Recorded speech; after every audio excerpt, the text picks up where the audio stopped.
Hello and welcome to Infinity. I'm Charlie Seraphin. For the next half hour, we're going to be talking with Ole Nydahl, a Dane who visited Nepal on his honeymoon in the 1960s. Due to a series of events described in his recently released autobiography, Entering the Diamond Way, Ole and his wife met many of the great lamas of Tibet and became the first Western students of the 16th Karmapa, the Firstincarnate Lama of Tibet. Let's start with the story of how you came in contact with the holy people of Tibet. Well, somehow, Europe has had the habit for many hundred years of blowing everything up, every 20, 30 years in a major war, and then having to collect everything again, for the next thing going on. And for that reason, we started, when the whole interest in the mind came here to America, with Huxley and Alan Watts and the whole school there. Then at that time, Europe was still, building up and putting bricks on top of bricks, and getting into, a decent living standard and way of being organized again. So we started a little bit later than you did. But when at the university I started to do my PhD paper, at that time already in English literature in the University of Copenhagen, the thing that really interested me was Aldous Huxley, Aldous Huxley and his gratifying vision and all the different experiences he had actually had about 10 years earlier, many of them here in California, and which then very slowly filtered over to Europe, where, as I said, we were standing with a brick in one hand, and a piece of wood in the other one and building up things again. So, but when it came like a flash. It was an amazing experience. I had always, since I was a very little child, I had all kinds of dreams, of guiding people in red robes through valleys where where they were being shot at, where bombs were going up, and, getting them to places where they could be safe and so on. And somehow I had always had a funny thought in the back part of my head, very far back, always saying I wanted to be Danish champ in consciousness. I don't know what it meant, but it was just there moving all the time. And well, when the teachings, on the unlimited nature of the mind, that mind is really like space, that it has no, that it can't be destroyed, that it's open, that it's radiant, that it's clear, that it's got all kinds of powers. When I heard these things for the first time, they just totally fascinated me. They just totally blew me away, as I think one says. I couldn't forget about them. They was the most amazing thing I'd ever heard. And when my wife Hannah and I, when we married, and we were teaching at that time in some schools north of Copenhagen and west of Copenhagen, then we went out to Nepal on our honeymoon because, we had heard some friends had been there, just as we'd followed some friends' trails to North Africa in the early 60s. In the ending of the 60s, we followed the trail of some other friends out to Nepal. And coming there was amazing. It was an experience like never before. It was just like we knew the places. We knew the Buddha statues, we knew the places, and we knew the people. First, of course, we didn't really, we just saw a lot of smiling faces and felt good.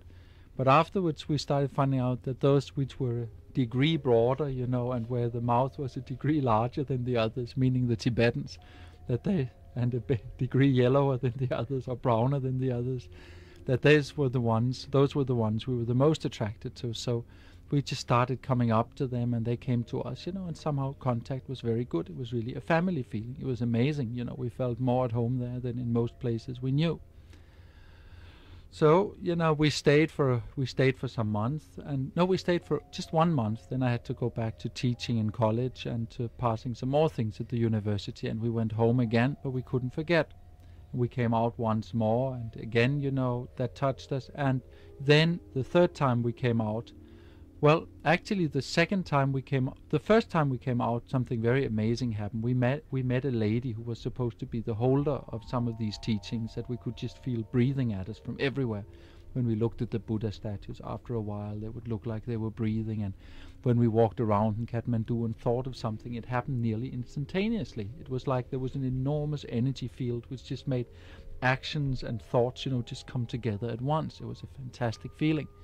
Well, we met an old lady, an amazing lady, with really Buddha eyes, the half-closed eyes covering half of the black place in the eyes, iris or whatever you call it, right? covering half of that, like constantly in meditate, an amazing lady.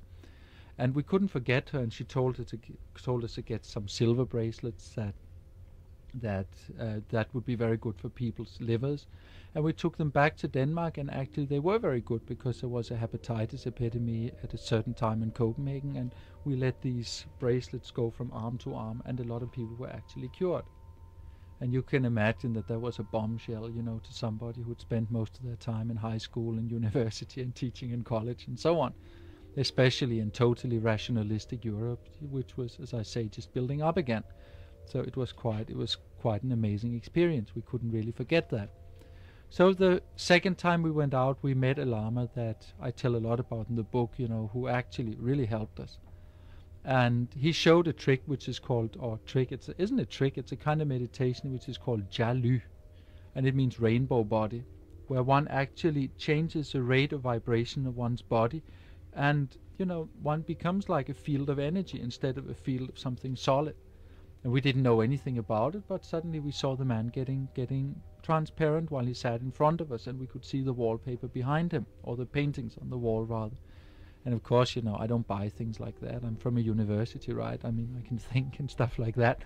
So I pulled up a matchbox and held that right in front of him, because if it was hypnotism, he'd be working on my side, right? And the matchbox would also be transparent. But it was not. The matchbox was solid and he was transparent.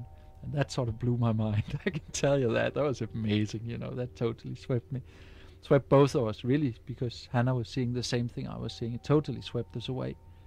So we went home after that, and the third time we came out, you know, then we stayed for 2 years.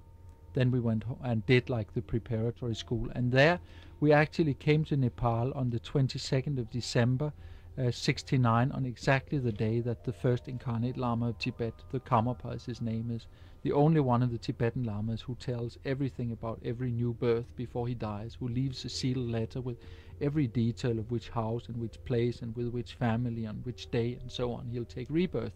So you can just go and pick up the child, and the child has unbroken memory, can pick out everybody and remember everything from their last existence.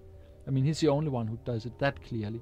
And he's the only one who picks up all the other incarnations. You know, if they get lost somewhere, they send a delegation to him and say, hey, our yogini or yogi or this nun or monk or, you know, this special being who did a lot of meditation and so on, where did they get reborn? And he just picks them up like that.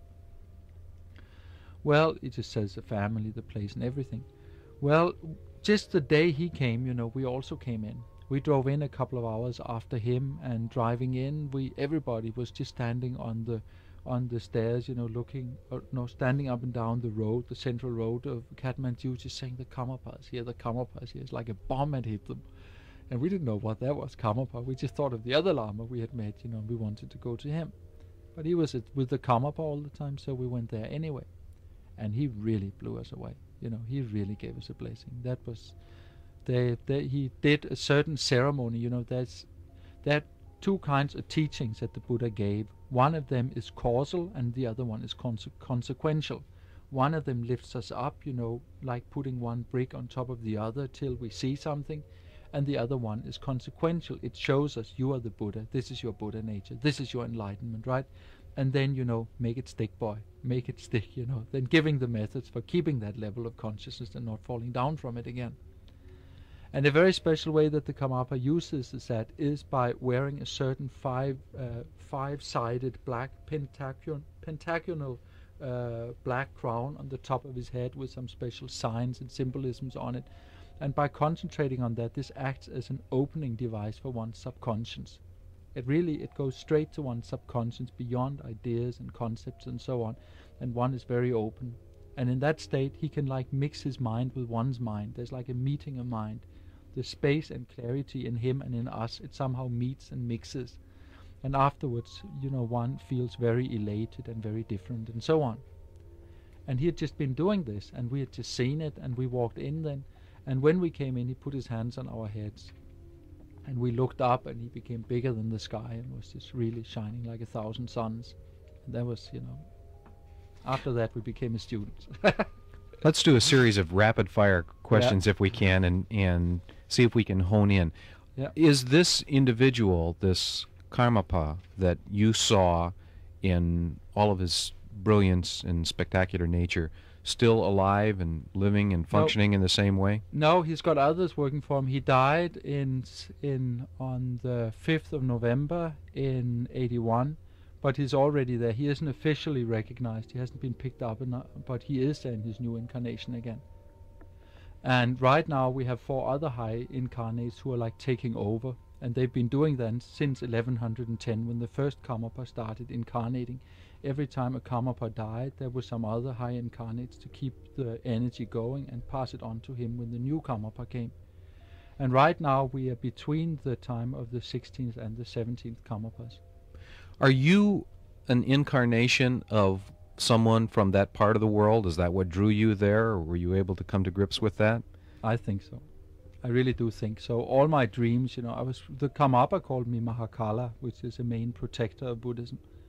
And I know that, when I came into Buddhism, all the rough habits I used to have. I used to box, I used to make a lot of trouble, I used to be really wild.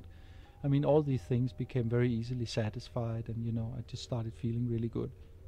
And if something feels like a stream entering a bigger stream, or something coming home, then there is an old connection.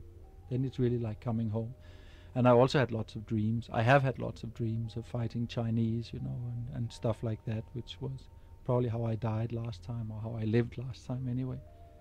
So how is it that particular part of the world is maintained as a sanctuary for the Buddhist tradition, whereas there are so many other parts of the world that have not been touched in the same way? Well, it's been, there has been wisdom about the mind, in many different places, but most of the cultures have been destroyed. All the old cultures, they've been destroyed in most places. The countries have been conquered. Well, Tibet has only been conquered 25 years ago, or 26 years ago it was only destroyed, which is one great benefit. And another great benefit is that when the teachings of the Buddha were destroyed at around 1000 by Muslim invasions in northern India, then those people who had the psychological knowledge of what the Buddha taught, they went over the mountains and into Tibet. And there for 1000 years, except for a single Mongolian invasion, which destroyed some things, then they've actually kept the knowledge till 25, 26 years ago. In 59, when the Chinese, really flattened the country. And then 66, which was even worse with the Cultural Revolution. That was the worst. That was really the worst. That was worse than the time when the different High Lamas had to leave. In the West, people talk about thinking about reincarnation and the possibilities of reincarnation and how it might work and who they might have been in a former life. But in the East, people talk matter-of-factly. They know of... Oh, yes, sure. What is the gap there? Why are we different in that respect? Well, simply because, first, the West has mainly been putting its energy into conquering the outer world, while the East has been more looking inward. Many of the Buddhist cultures have put a lot of their energy into seeing not what is seen, but who is seeing. But there's also another one, and that is that there's a basic mistake in the looking at the mind, because the mind has 2 aspects. One mind is not reincarnated. One aspect is timeless. The open, clear, limitless space which is looking through our eyes and hearing through our ears right now. I mean, our basic awareness is without center and end, without past, present and future. It contains all things. We can compare it to an ocean. And that is timeless. That's the same in me and you and everybody. That is like the timeless basic mind. But inside this basic mind, there are all kinds of little streams. If we compare it to an ocean, there are all the little streams of individual experience of the things that we feel and think and experience and hope and dream and so on. And there one thing triggers off another, triggers off a third, and so on. And this aspect of the mind is inside time and place. And while we are here in our physical bodies, all the time through the senses, our mind is receiving charges and impressions. When we die, then the energy clarity which is inside us now, this leaves the body, goes through all kinds of psychological restructurings, and usually after about 7 weeks after we die, it unites with another fertilized egg in the womb of another mother somewhere and goes through another existence. And the mother and the country and the environment and the mental tendencies depending on the seeds that were sown in the last life. Does that suggest that everyone has a predetermined destiny, or does free will come into Otherwise, play? I'd stay out of it. That'd be terrible, wouldn't it? No, actually, everything that didn't happen yet can be changed. What happened already is difficult to change, but what didn't happen yet can be changed. Every moment, if we understand things are really a dream, if we understand that things in their true nature have no basic, solid essence, then if that's understood, we can just change dreams, or we can decide not to dream, or whatever. And that's what's called Buddhahood. The only difference between a Buddha and us is actually that the Buddha experiences both the open, clear, limitless space, which is aware, and the things we are aware of, the objects of awareness, the things happening, while an ordinary man just sees the things coming and going in the mind. That's a real difference. When holy people see, and they look at you, and they are able to see your past, can they also see your future? And again, what does that suggest about the nature of your free will or determinism? They can see what will happen. Actually what they can do is they can hop to a certain time in the future, and then they can see what you will have chosen at that time. But you are free.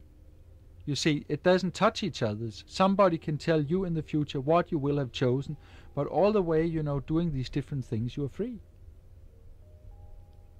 Is it possible for the great holy people of this tradition, of the Lamas, to have been reincarnated into Western bodies, and are they living among us today? There are lots of incarnates in the West also. Lots of very compassionate, loving mothers and women, who are actually beyond personal likes and dislikes, who really work for the benefit of their children or whatever, and they are emanations of great love. They really are. The universal aspect is overriding the personal aspect. And the same way many men, with special powers and qualities and so on, they are also more than personal. They're more than personal. They are really expressions of what is possible at a certain time and place. And I've got a dozen friends whom I would definitely, give tulku.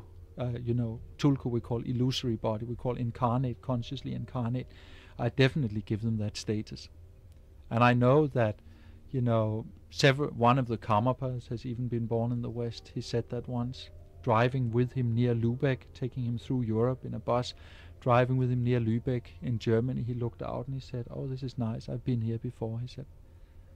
And so on.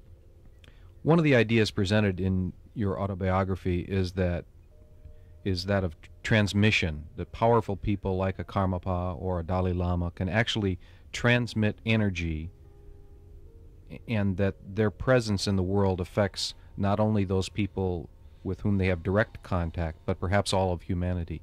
Can you expand on that? Yeah, it's true, it really is true. The thing is, really, one can transmit two kinds of energy. You have the ordinary energy that's given by beings that are not so enlightened, and that changes the effects. I mean, you are sick, you go to a healer, and he takes away your problem in one place, and then next week you have your problem somewhere else, because he just took away the effect. But beings who've understood emptiness, that things in their true nature have no ultimate solid nature of any kind, but are really like open space, they are capable of taking away the cause. And the cause is our ignorance, our basic, wrong mental tendencies that bring us into trouble all the time. That they can take away. And if their compassion is very wide and beings really are open to it, because you always need a ring and a hook.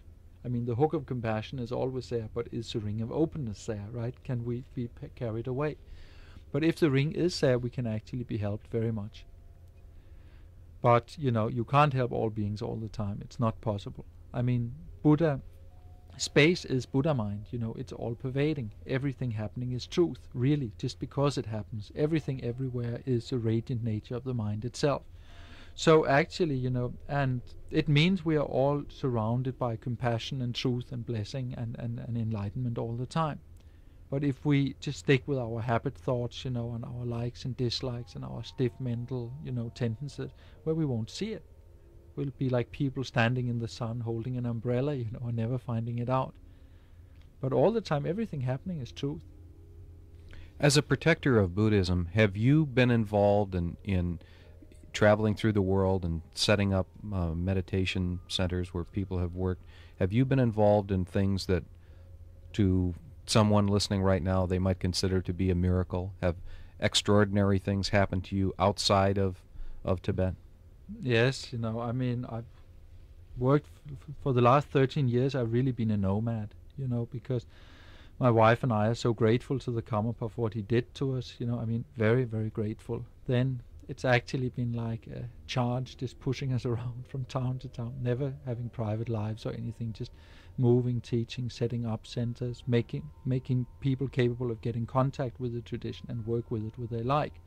Never as, proselytizers or missionaries, because whatever people have, if they're happy with it, that's fine, but just giving an offering for those who want.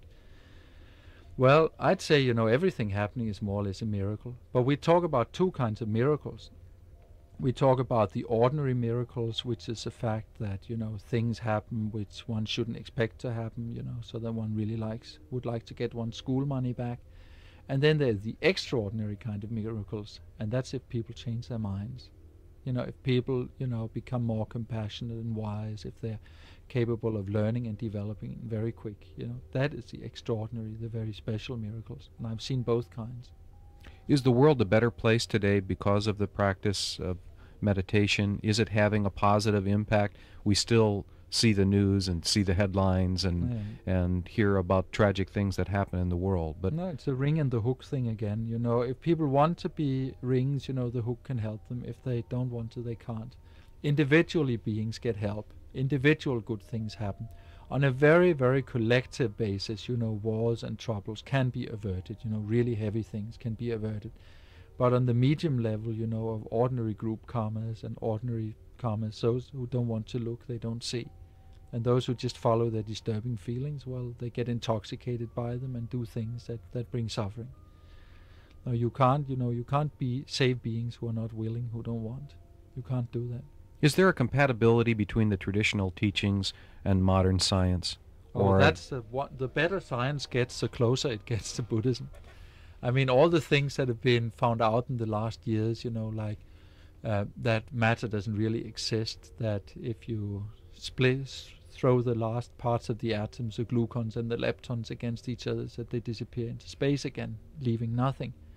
And also that if one concentrates on form, on a special particle, then it will actually appear, even though there's no logical way for it.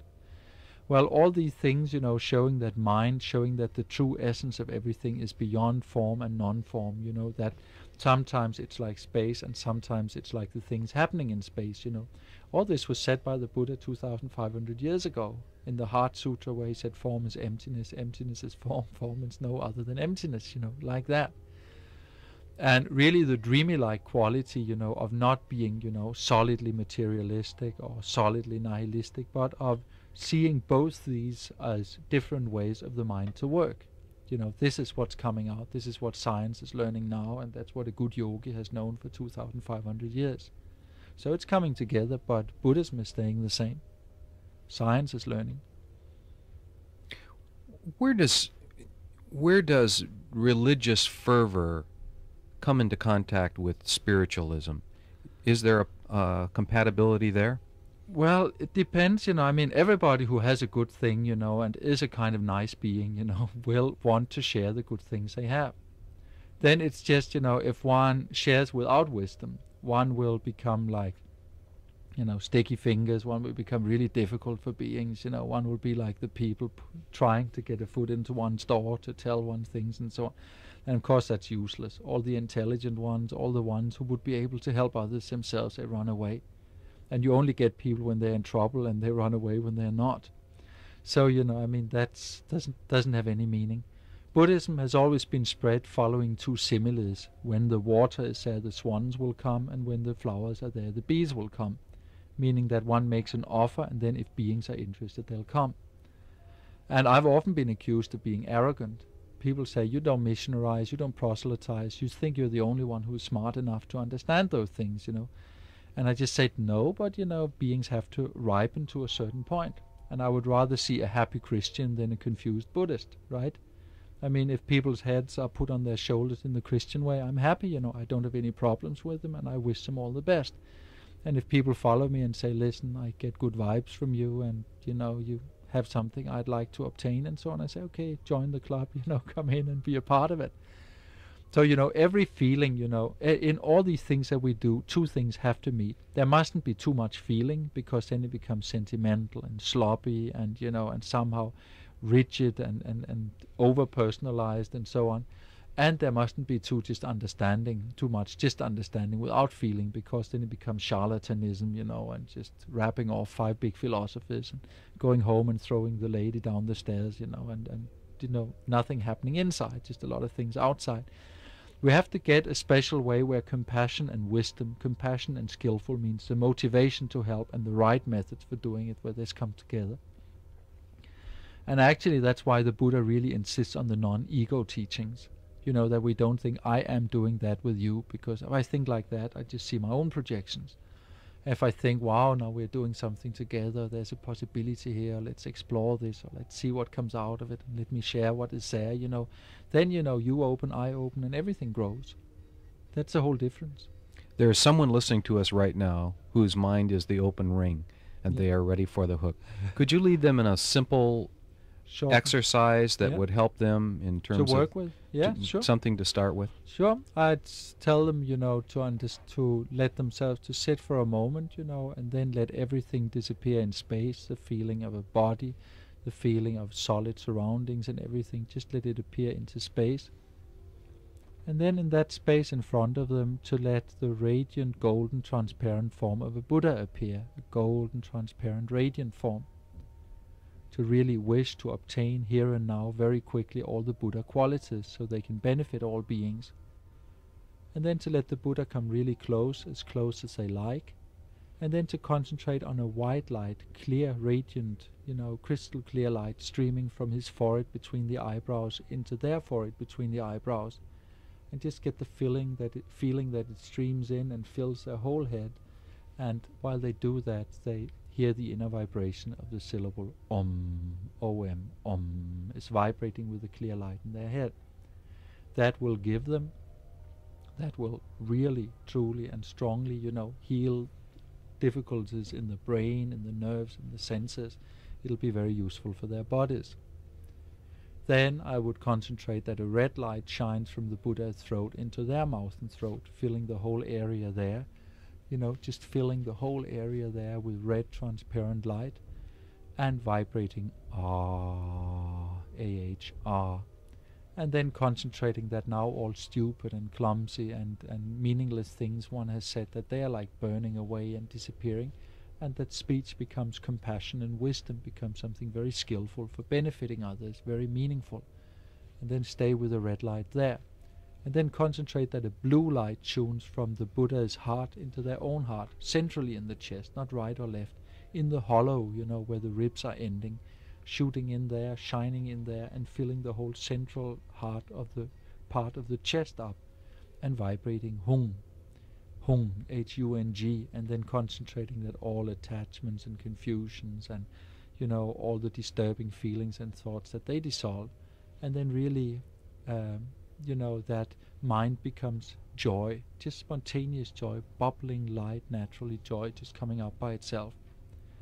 And finally then, if they want to, there's a mantra called Karmapacheno, which means power of all Buddhas work through me, which everybody can use and which gives great action power, Karmapacheno.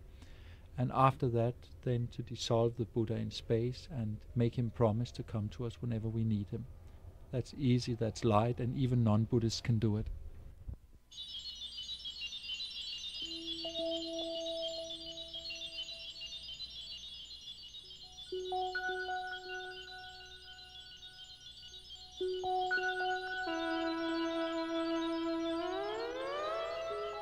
This is Infinity. Remember to keep your mind open and listen to your heart. I'm Charlie Seraphin. Thank you for listening.